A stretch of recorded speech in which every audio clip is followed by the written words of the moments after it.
2, 1.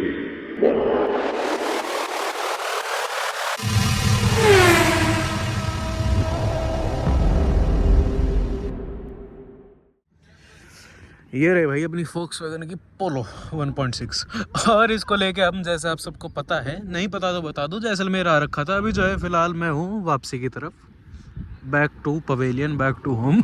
नमस्कार जी, मैं शुभम सावंत, स्वागत है सबका मेरे चैनल पर। आज की जो वीडियो है ना, मेरा डे 1 से प्लान था कि जब मैं इस गाड़ी को कभी लंबा लेके जाऊंगा, प्रॉपर हाईवे की ड्राइव करूंगा, तो अपना एक्सपीरियंस मैं आप लोगों को सामने वो रखूंगा, अपना पक्ष जो है मेरी पोलो 1.6 के प्रति या किसी भी वॉक्सवैगन पोलो के प्रति बेसिकली, वो जो है आप सबके सामने रखूंगा। पोलो ये जो गाड़ी है ना, इसको मैं हाईवे की रानी बोलूँगा 100%, क्योंकि हाईवे के ऊपर आप ड्राइव करते हो ना, तो जिस गाड़ी की एक्चुअल में ड्राइविंग डायनेमिक्स सबसे बढ़िया होती है, वही गाड़ी आपको जो है सबसे ज़्यादा मज़े दिलाती है। Volkswagen पोलो की जो ड्राइविंग डायनेमिक्स है ना, उसकी मैं जितनी तारीफ़ करूं उतनी कम है। इस गाड़ी को मैं इतना लंबा लेके गया, नॉन स्टॉप जो है मैं रेवाड़ी से जैसलमेर लाया था, जैसलमेर से वापस रेवाड़ी जो है हम नॉन स्टॉप जा रहे हैं। हर किसी गाड़ी की ड्राइविंग के बस की नहीं होती है कि आपको नॉन स्टॉप 12-12, 13-13 घंटे का सफ़र करवा दे। बीच में हाँ, खाना वाना खाने रुको तो वो अलग चीज़ है। सबसे पहले अपनी पोलो की बात करूँ, ये है Volkswagen पोलो 1.6 पेट्रोल। रेयर गाड़ी एक कहूँगा कि पोलो जो GTI 2 दरवाजे वाली थी, उसके बाद मेरे को एक हिसाब से रेयर पोलो ये लगती है, और एक क्रॉस पोलो आती थी, वो भी बहुत रेयर है। ये गाड़ी जो है प्रॉपर CBU यूनिट है, तो इसके अंदर एक्चुअल में जो ड्राइविंग डायनेमिक्स है, ड्राइविंग जो वो कैपेबिलिटी है, वो कहूँगा कि जर्मन रोड्स के हिसाब से है। पावर की बात करूँ, 105 bhp और 153 Nm का टॉर्क। गाड़ी का लो एंड टॉर्क है बहुत गजब का। 5वें गियर पे 40 की स्पीड से लेके 30 की स्पीड से लेके और 200 तक चली जाती है। क्या चाहिए आपको? हाँ, बटुआ लो जी, ऊँट और देख लो पूरा राजस्थान में। पावर मैंने आपको बता दी, 1600 सीसी का 4 सिलेंडर का इस गाड़ी के अंदर आता है इंजन। अब इस वीडियो में ना एक चीज़ मैं बार बार बोलूँगा, वो चीज़ मैंने टाइटल में भी बोल दी, वो चीज़ जो है मेरे को, मैं थंबनेल में तो मैंने खैर लिखी नहीं होगी, बट एक्चुअल में बोलूँ ना, फैक्ट थिंग है। पोलो मैंने 1 लीटर GT TSI चलाई है, 1.2 GT TSI चलाई है, डीजल की नहीं चलाई है। डीजल वाली दूर दूर तक इस चीज़ का पास नहीं है, स्मूथनेस, रिफाइनमेंट। Volkswagen पोलो 1.6 पेट्रोल मैं कहूँगा सबसे स्मूथेस्ट और सबसे रिफाइंड गाड़ी बनी है। कोई इस गाड़ी के अंदर मैं बोलूँगा वो नहीं है, क्या बोलते हैं, वाइब्रेशन, किसी भी प्रकार की वाइब्रेशन नहीं है, ठीक है। किसी भी प्रकार का आपको यूँ नहीं लगने वाला कि गाड़ी में कोई भी आपको थकावट वाला चीज़ है। इंजन जो है कहीं भी लोड मानता है, कहीं भी दाव मानता है। 4 लोग पूरा सामान पेटी पैक, और ये गाड़ी किसी भी चढ़ाई पे, किसी भी स्पीड पे, किसी भी गियर पे उठा सकता हूँ, ऐसी चीज़ है, ऐसी तगड़ा मामला है। जिस गाड़ी के गियर कम बदलने पड़े ना, उस गाड़ी को चलाने में और ज़्यादा मज़ा आता है। अब एक्चुअल में कितना ज़्यादा मज़ा आता है ये तो भाई साहब स्टीयरिंग के पीछे बैठेंगे तो ही पता चलेगा। तो चलो जी, आपको एक हाईवे का ड्राइविंग एक्सपीरियंस देता हूँ, बहुत तगड़ा।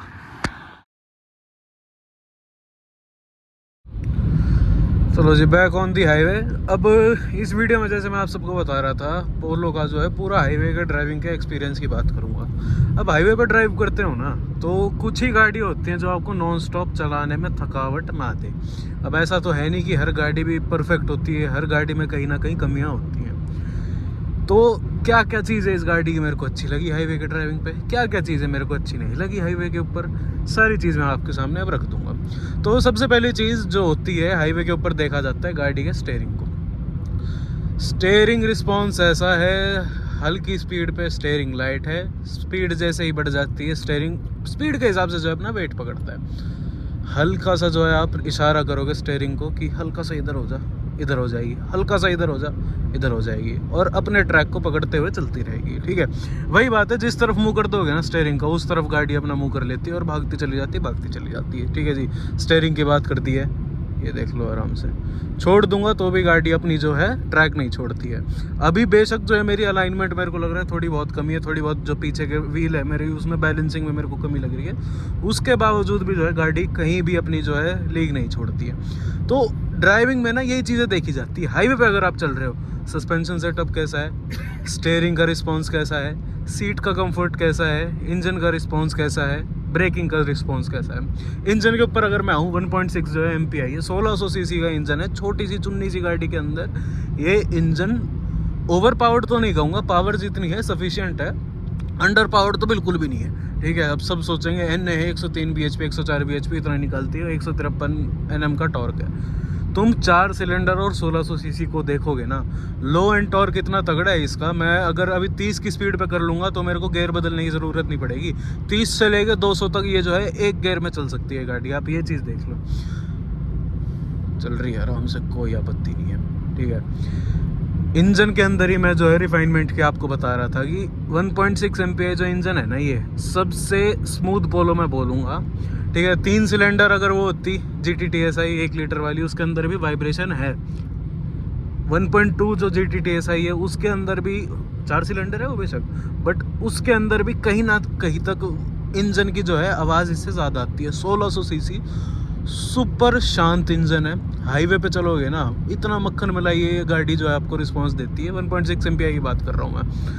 इंजन टू इंजन पोलो जो है अपना वेरी करती है, बट इंजन के अलावा जो बात आ जाए, चाहे ब्रेकिंग की बात आ जाए, स्टीयरिंग की बात आ जाए, या अपना जो है सस्पेंशन सेटअप की बात हो जाए, सीटिंग कंफर्ट की हो जाए, तो वो सारी पोलोज के अंदर, स्पेशली ये जो पुरानी वाली पोलो है 2010 से मैं कहूँगा 15 तक की पोलो, ऐसे स्टीयरिंग वाली की बात कर रहा हूँ मैं। इसके बाद वाली जो थी, जो बाद में भारत के अंदर बनने लग गई थी ना, CB यूनिट की बात अलग है। भारत के अंदर जो बनी थी उसकी कहीं ना कहीं बिल्ड क्वालिटी हल्की सी कम थी, कमी नहीं थी, हल्की सी इससे कम थी। ठीक है। स्टीयरिंग का रिस्पांस मेरे को हल्का सा कम लगा इससे कंपेयर करूँ मैं, बिल्कुल जो टिच जर्मन वाली यूनिट है ये वाली गाड़ी। तो हाईवे पे कोई आपत्ति नहीं। कमी पे आऊँ मैं एक बार तो देखो, 6 फुट मेरी हाइट है, मेरे को स्पेस की बहुत ज़्यादा कमी लगती है। अब मैं अपने हिसाब से कंफर्टेबल हूँ, मैं सीट और पीछे करनी पसंद करूँगा, बट अगर मेरे पीछे कोई बंदा है तो उसके लिए जगह है ही नहीं। अभी भी कोई मेरे पीछे जो भाई बैठा हुआ है बिल्कुल बंद के बैठा हुआ है, एकदम यूँ कि बस उतार दो मेरे को गाड़ी के अंदर से। 2 लोगों के लिए मैं कहूँगा बिल्कुल परफेक्ट गाड़ी है, कितनी आपकी लंबी हाइट हो। हालांकि बैठ के आपको यूँ नहीं लगने वाला कि गाड़ी जो है बिल्कुल आप छोटी गाड़ी चला रहे हो। बाहर से तो लगता है कि कोई छोटी गाड़ी चल रही है, अंदर से नहीं लगता। आप चलाओगे एक बार इस गाड़ी को, पर्सनली देखोगे ना, बिल्कुल भी ये नहीं लगने वाला कि कोई सस्ती गाड़ी चला रहे हो, बिल्कुल भी ये नहीं लगने वाला कि कोई छोटी गाड़ी चला रहे हो। 5वें गियर में हूँ, 40 तक आ गया था मैं 5वें पे ही खींचते हुए। और ये भाई डांस दे, ये इतनी खुशी, नाइस। 5वें पे ही जो है खींच दिया।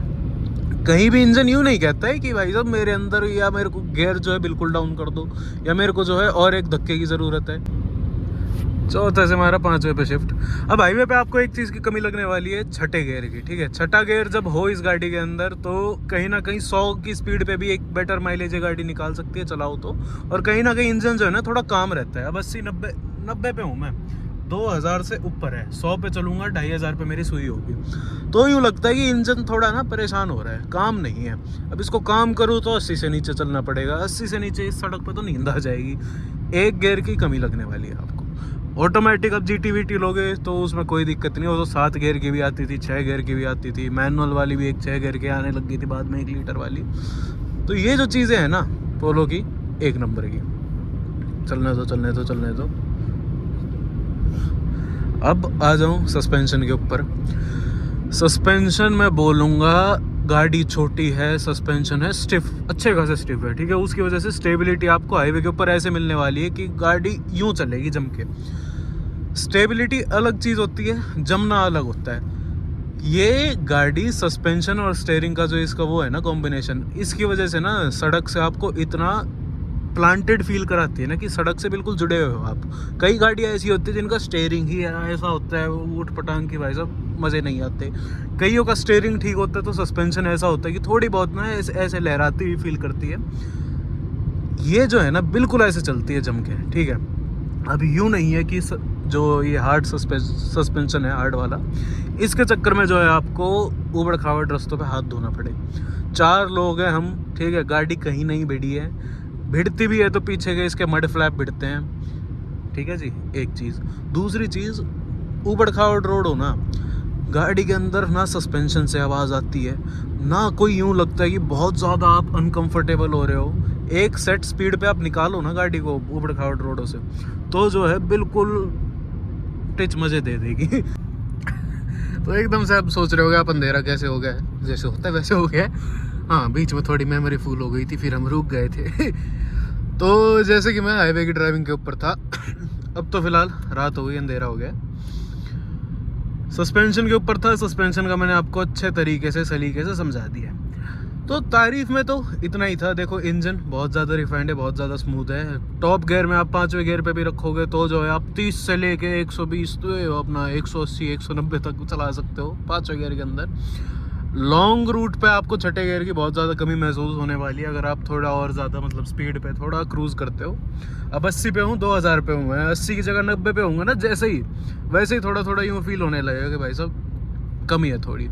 हाईवे पे माइलेज की बात करूँ तो बहुत उम्दा माइलेज निकालती है गाड़ी। आप रखो इसको 80 से 100 के बीच में, 100 पे भी इसको आप क्रूज़ करो, 110 पे भी मैक्स टू मैक्स क्रूज़ करो, बाकी कोशिश करना 100 से नीचे इसको आप रखो तो आराम से जो है 20 की एवरेज ये निकाल देती है।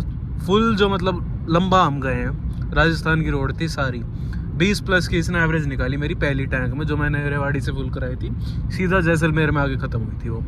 मतलब जैसलमेर में आने के बाद भी 60-70 किलोमीटर का उसके अंदर तेल बचा हुआ था। पहली चीज़ ये, माइलेज आपको मैंने क्लियर करवा दिया। कमी क्या है, अब इस टाइम आपको अंधेरे में कमी मैं ढंग से दिखा नहीं पाऊँगा। अंदर जो स्पेस है ना, स्पेस आपको लगेगा थोड़ा सा कम अगर आपकी हाइट है थोड़ी ज़्यादा। स्पेस में क्या क्या कम लगेगा आपको, जो है सबसे पहले नीचे का जो पेडल्स है, पेडल्स की पोजीशनिंग आपको थोड़ी ऑड लगेगी।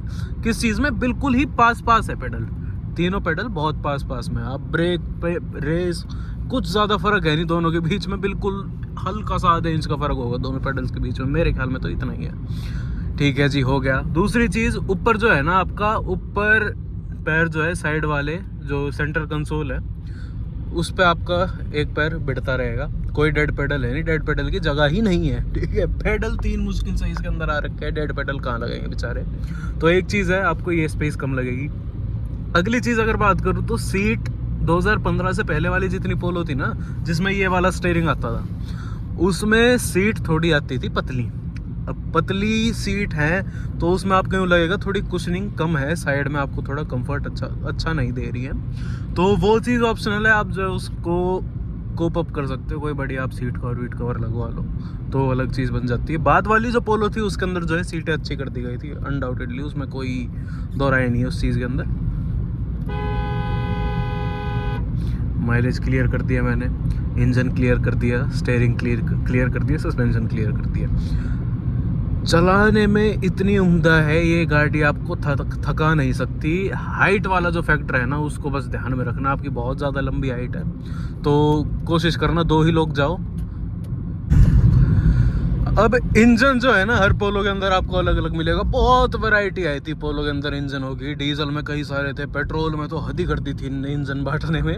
बट एक चीज़, जैसे मैंने वीडियो की शुरुआत में आपको बताया, गाड़ी की जो ड्राइविंग डायनेमिक्स है, ड्राइवेबिलिटी है, वो हर पोलो के अंदर स्टैंडर्ड मिलेगी। उस हिसाब से अगर पोलो को जज करा जाए ना, कह सकता हूँ एक हिसाब से सेकेंड हैंड मार्केट में बजट के अंदर एक परफेक्ट गाड़ी है। हाँ, ये अलग बात है, जैसे इंसान के मरने के बाद उसकी वैल्यू जो है बढ़ाई जाती है कि बहुत याद आती है, अच्छा इंसान था, अच्छा इंसान का करके। ऐसे ही जो है अपोलो को अच्छी गाड़ी थी, अच्छी गाड़ी बोलते हैं, और डिसकंटिन्यू होने के बाद इसका जो रीसेल है वो थोड़ी बढ़ गई है। पहले जो थी बिल्कुल ही किलो के भाव में, लोहे के भाव में ये गाड़ी बिक रही थी। अब बहुत लोगों को डाउट होता है कि भाई साहब सर्विस या पार्ट इसके बहुत महंगे हैं, डाउट निकाल लो, ठीक है, एक बार आपकी चीज़ बदली जाएगी। गाड़ी रफ एंड टफ है, रगड़ है, कोई दिक्कत नहीं है। मैं बोलता हूँ, एक शब्द बोलता हूँ, मैं पोलो जब से ली है ना, एक लाइन बोलता ही बोलता हूँ मैं, इस गाड़ी की होड़ नहीं है। इसके बजट में तो बिल्कुल नहीं। आप i20 रख लो, कोई गाड़ी रख लो, पोलो आपने एक बार रख ली ना, आपको एक्चुअल में कोई और गाड़ी नहीं पसंद आने वाली। इतनी भारी, इतनी स्टर्डी और इतनी रगड़ गाड़ी आपको फील कराती है। अब पूरी जो 2000 किलोमीटर की जो ट्रिप मैंने मारी है, उसके अंदर अगर मेरे से पूछोगे कि सबसे बेस्ट चीज़ मेरे को पोलो की क्या लगी ड्राइविंग के ऊपर, तो हाई स्पीड पे इसकी जो वो बोलते हैं ना कि भाई साहब कटिंग बोलूँ या मैं बोलूँ कॉर्नरिंग, अगर एग्जैक्ट सब पकड़ूँ तो कॉर्नरिंग इतनी तगड़ी है इस गाड़ी की। जो ऐसे घुमावदार सड़कें होती है ना, उसके ऊपर आपको स्पीड में निकालने में इस गाड़ी में बड़े मज़े आएंगे। बिल्कुल जो है ना, टायर एक तो बेशक स्टॉक हैं, ठीक है, बिल्कुल स्टॉक साइज़ के हैं। इनको और अगर मैं चौड़ा करवाऊँ और एक आधा साइज़ जो है मैं और अप साइज़ करवाऊँ तो ग्रिप जो है मेरे को और बेहतर मिलने वाली है, स्टेबिलिटी मेरे को और बेहतर मिलने वाली है। तो ये सारी चीज़ें हालांकि है मेरे हाथ में, बट स्टॉक व्हीकल के फॉर्म में देखूं तो भाई साहब नेक्स्ट लेवल की चीज़ें पोलो की है। तो ओवरऑल समअप करूं मैं इस ड्राइविंग एक्सपीरियंस को, फुल हाईवे का जो 2000 किलोमीटर में घूम के आया हूं। स्टीयरिंग मैंने बता दिया था, जिस तरफ मुँह करोगे उस तरफ जाएगी गाड़ी, ठीक है। कमी सीट और ये स्पेस, जैसे आप देख सकते हो मेरा टच हो रहा है थोड़ा, अब मैंने सीट पूरी पीछे कर रखी है तो अब मैं थोड़ा ठीक हूँ। सीट हल्की सी पतली है बस, ठीक है जी, ओके, कोई आपत्ति नहीं। सस्पेंशन परफेक्ट है, कोई दिक्कत नहीं, स्टिफ है। उसकी वजह से आपको जो है कॉर्नरिंग में बहुत मज़े आने वाले हैं, लेकिन ऐसा नहीं है कि ऊबड़ खाबड़ सड़कों पे या ख़राब सड़कों पे आपको जो है मज़े नहीं आएंगे। कोई गड्ढा नहीं मानती गाड़ी, कोई सस्पेंशन के अंदर आवाज़ नहीं आता है गाड़ी के। ब्रेकिंग की बात करूँ, बहुत प्यारी, बहुत तगड़ी ब्रेकिंग है भाई साहब। और इसके ब्रेक पैड जो होते हैं, सारे पार्ट तो ये ऑडी ग्रुप के हैं एक हिसाब से। ये जो फॉक्सवैगन ग्रुप है, ये ऑडी भी इसके अंदर है। इसका जो ब्रेक पैड है ना, उसके ऊपर ऑडी का ऐसे छापा पड़ा हुआ है, तो उस चक्कर में जो है और ज़्यादा इस गाड़ी को चलाने में ना फील बहुत बढ़िया आती है। अब आप सब सोचोगे बहुत ज़्यादा तारीफ मार रहा है पोलो की। भाई साहब वीडियो के शुरुआत में भी बोला था मैंने, वीडियो के एंड में भी यही चीज़ बोलूँगा। अब तो खैर घर पहुँचने वाले हैं। पोलो आपने अगर लाइफ में नहीं चलाई है या ओन नहीं करी है, आपको चलाने का मौका मिले तो हफ्ता 10 दिन इस गाड़ी को रखो। आप अगर i20 ओन करते हो, मान लो एलीट i20, आप उसको बेच दोगे। स्विफ्ट विफ्ट ओन करते हो, कोई भी हैचबैक ओन करते हो, आप उसको बेच दोगे 100%, ठीक है। पीछे तो भाई तो कह रहा है आग वाग मत लगाना, बेच देना, पैसे आ जाएंगे, ठीक है। बाकी बहुत प्यारा जो है मेरा एक्सपीरियंस था इस ट्रिप में इस गाड़ी के साथ। बस एक जगह थोड़ी सी इट्स ओके, वो भी वीडियो आपको दिख जाएगी। तो यही थी आज की वीडियो, आशा करता हूँ आपको अच्छी लगे। ऐसी वीडियोस आपके लिए लाता रहूँ, तब तक के लिए आपको पता है क्या करना है। चैनल पर नए हो तो सब्सक्राइब करे बिना मत जाना, और इंस्टा पे नहीं जुड़े हो तो जुड़ लेना। आपके कोई भी क्वेरी हो, कोई भी डाउट हो नई पुरानी गाड़ी से रिलेटेड, तो मेरे से पूछ लेना। मिलते हैं अगली वीडियो में, तब तक के लिए धन्यवाद।